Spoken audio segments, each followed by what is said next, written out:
Crossbow Expert is a terrible fit in this game. Let's make a build out of it. Hello friends, this is Chaotic Loot, and today we are looking into this powerful build based of hand crossbows, which in tabletop D&D have some limitations. Basically they have this loading property, which limits the amount of projectiles that can be launched from crossbow per one action. And you must pick this feat Crossbow Expert to nullify this property. And in this game, every character starts with half of this property, because crossbows in this game don't have loading property. You can pick two-hand crossbow in each hand and anyway. Started blasting. Bah! Bah! As you can see, I've taken this build with Lae'zel, and Githyanki is an okay race, but maybe not exactly optimal. If I would start building this character from the scratch, I would pick Deep Gnome for improved dark vision, advantage on stealth check, Gnome Cunning, which is an amazing passive ability, much better than in paper D&D. Honestly, in this game, gnomes are secretly OP. Or you can pick Lightfoot Halfling for Halfling luck and stealth advantage, or maybe even Wood Elf for extra movement. You may pick any race you want. I like her Astral Knowledge, and it grants proficiency in some skills, and I think we will be using this too, but not in combat, but in exploration situations. Anyway, let's do this build. We start as fighter, and as fighter we can at level 1 choose very different fighting styles. And the baseline Lae'zel wants to be great weapon fighting, but this is not very good fighting style. Imagine feat or fighting styles that do not work at every attack. Like you roll 3 on your weapon damage die and this thing does nothing. So we are starting obviously with archery. This is one of the best fighting styles, because it's like almost like you starting with +2 weapons from level 1. This is insane, honestly, and it applies to both of your crossbows in both hands. So from start of the game you will not have 2 crossbows, but eventually you will find one. Anyway, crossbows are based off dexterity, so we must max dexterity, not as much 17, no.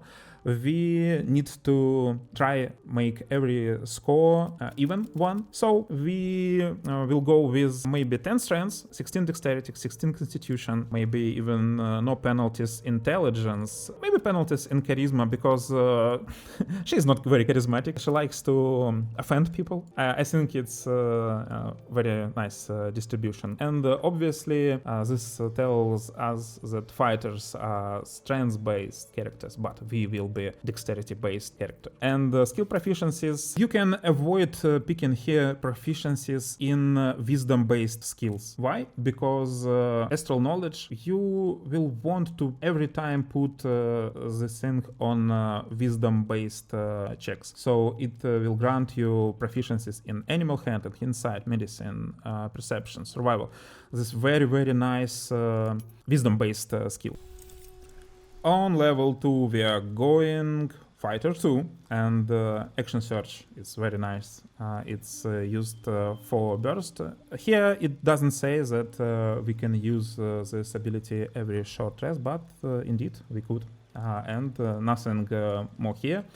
We are going level 3 and picking our subclass, which is, yes, Battle Master. It's my favorite, honestly, subclass in tabletop D&D, and in this game it's so nice. It gives us so many abilities, so many options. All these maneuvers pretty good, but we will take and enjoy precision attack. Why is it so good? Because especially on the early levels we don't have a very good chance to hit, and you can use precision attack to land this hit, to add your 1d8 die, which is your Battle Master die. For now it's d8, and later at fighter level 10 this dice will become d10.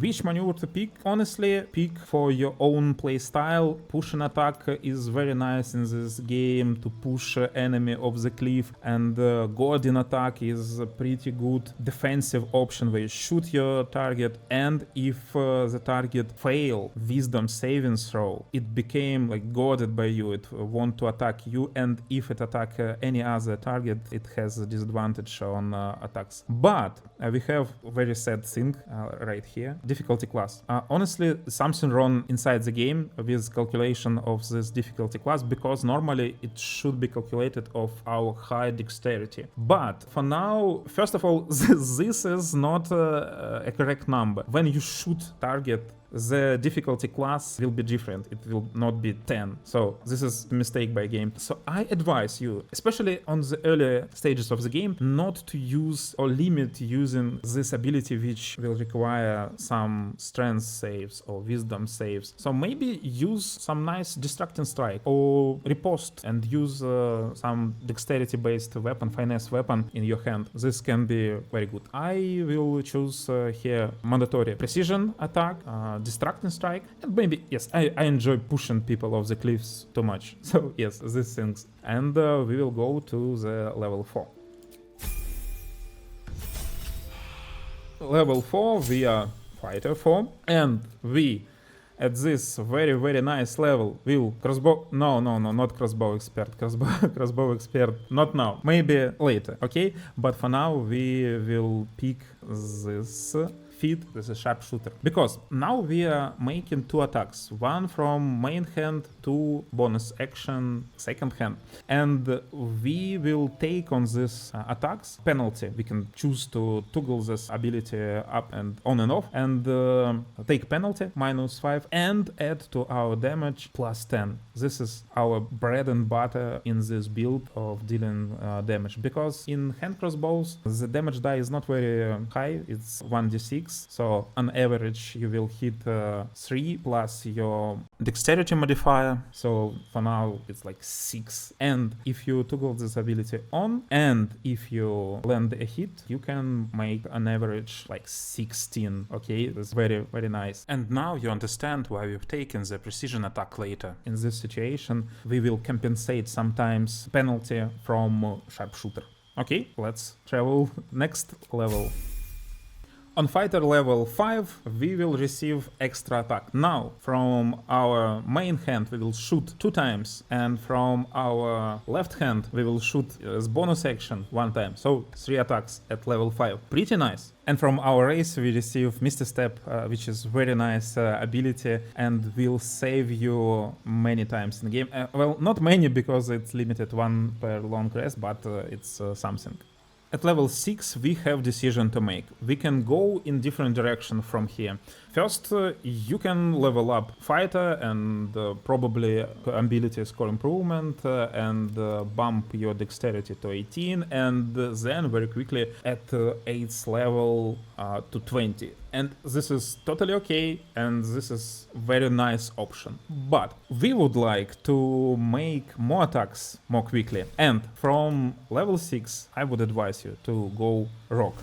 Rocks at level 1 will receive sneak attack, so once per turn you can make the special attack, and it's different than in tabletop D&D, because sneak attack can be triggered on every attack in D&D, but Larian decided to make it this way. I don't know why, but you can make this attack, but only if you have advantage against the target, and only if you don't have disadvantage. So it's pretty limited, and if your friend is staying near the target that you're attacking.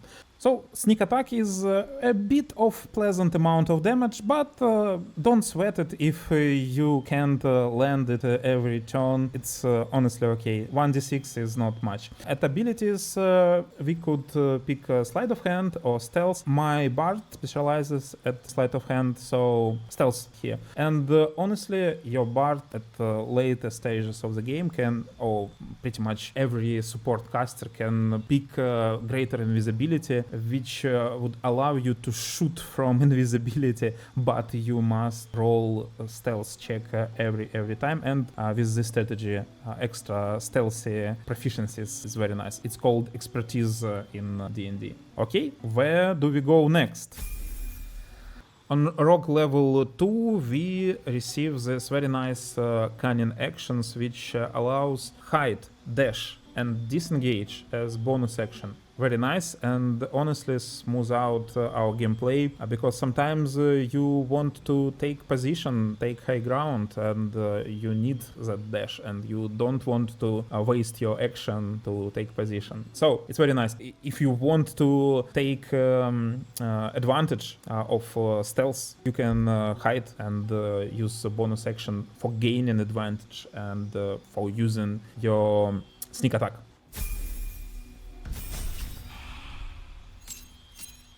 Next, at level 8, we are Rogue 3. And of course, you know why we are here.